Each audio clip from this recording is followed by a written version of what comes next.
What's up, Yoon-Fam? It is I, Mark Yoon. Today I want to talk about Algol. More to the point, I want to talk about his origins. I want to talk about how they are going to tell the story of the Hero King. Now, I feel like he had a little bit of wasted potential in Soul Calibur 4, because even though we got some backstory for the character, it wasn't really lore-filled or satisfactory for my personal opinion. I would like to see more stuff with his son. That's if he has the same backstory that he had in the old timeline. I'm sure they're going to alter it immensely if he does return at some point, which has been heavily hinted at in the Season 2 DLC, as with various other parts of the story.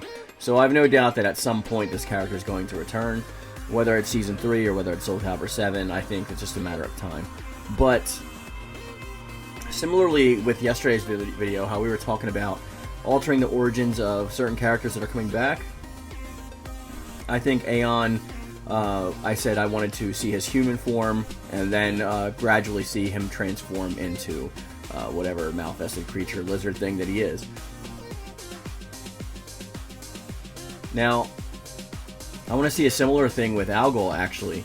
I think it'll be cool if we see him start off as like the Hero King, or even like opposing Soul Edge and the Swords and Shepherds, and trying to help out the good guys or whatever, but for something happening he turns evil. Maybe he gets possessed by the evil sword, but we already see, I don't think we're going to see the origins that much, based on the fact that we've seen his disembodied voice in Season 2. We hear Ishka Ox talking to him, or at least what we are perceiving to be him.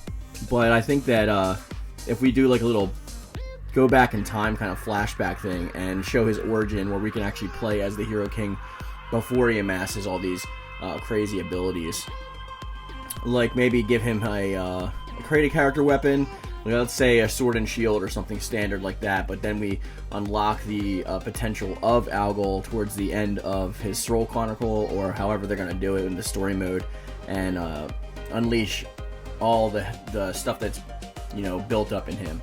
But I want to see like more of a character arc of how he becomes the way that he becomes. Like, why does he do the things that he's doing? We know that you can just say, oh, well, your son and immortality and blah, blah, blah. I personally think his story was a little bit light-handed in the previous timeline. I think they could have done a lot more to suss this character out. But I know that might be like a personal thing. I do like the character. I like using his character stuff for creative character. And if he is going to have a similar playstyle to what he had in the past, which might be up for debate, because I've seen a lot of these characters coming back, and even though they have the same weapon, their playstyles are almost uncannily different from their predecessors. Even when it's coming towards someone like Hwang Sung-gyung, a legacy character that no longer resembles his former self, especially with the talisman usage and things of that nature. So we don't know what's going to happen with the other characters. We don't know what's going to happen with Algol. I think that, like, if he does come back, though, I think it is necessary to tell his backstory more in depth than they did before. I feel like a lot of people like the character, but more because he was, like, OP and they liked his moveset. Some people were sympathetic towards his actual plight, and they understood there was reasons why the character would do some of the things that he did. Be it whether you agree with him or not, you can at least understand from a point, like, where he's coming from. But I want to do more than understand. I want to do more than empathize. I want to, like, feel this man's plight, this man that turns into a king, that turns into a god, and I want to feel his presence in the Soul Calibur, like, franchise. If he comes back, I want it to be completely uncontested that he's on top, right? But in order to do that, you can't just throw powers at him and automatically call it a day. Like, I want to see the transition from where he is and where he's going. That's the reason why I think a lot of people like Siegfried and Nightmare, because they see the inner turmoil. They see him questioning himself. They see him in a battle for his own body. And that's that inner turmoil that makes him such an interesting character, especially when he's trying to do some of the things that he's actually setting out to do and accomplish. Same thing goes with Setsuka. Setsuka's story really set the precedent for giving context to some of the decisions that were made, showing exactly the relationships and the interactions that she had with other characters.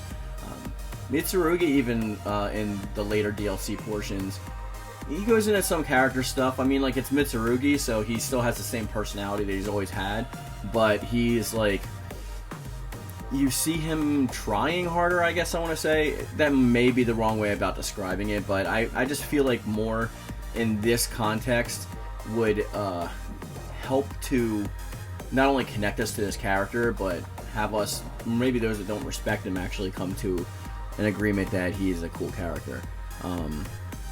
Myself, I used him quite a bit, but it was nowhere near to the effect that I still use my mains, so I would like to get into using the character more. I mean, Soul Calibur 5 is probably like the least one I play, so the chances of me actually going back and actually doing that are probably slim to none.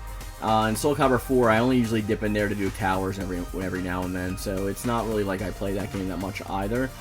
So I would really like to become attached to this character, and I think that the narration that they're pushing these days is really like good. It's going in a good direction, so I'm kind of trust them to tell his origins in a good way. I just don't want him to be like, oh, I'm Algol, I've always been Algol, and I'm just going to be here. Let me tell you what happened to me. I don't want to see that. I want to see it unfold. Hopefully we get more cinematics in the next game, if he is saved for 7. And hopefully they tell a story in a way that connects us and not just makes us like stare at a screen and read text. I think whatever next game mode, whether they do a Libra of Souls kind of 2, or something more akin to Chronicles of the Sword from Soul Calibur 3, whatever they fix in to have the story expanded outside of just like the main arcade type battle-to-battle story system, I really want to see more characters involved in that. And that's something I want for 6 too. I want them to actually add more to Libra of Souls, especially adding more of the new characters that have been introduced, because none of the DLC characters have really anything to do in Libra of Souls. And pretty much once you unlock the secret boss and beat him 3 times, you're done. You can pretty much just go to the portals and battle people's created characters, but I want to see more of that stuff in there. But this was about Algol, and I'm hoping that I can actually get told a good story and a good narrative. Do you trust Project Soul to actually do his origin well, or do you think he's just going to show up and be ultimately powerful already, and they're just going to explain it in some backhanded way? Well, that's going to be the video for today, guys. Thank you for watching and listening, and I hope to see you in the next video.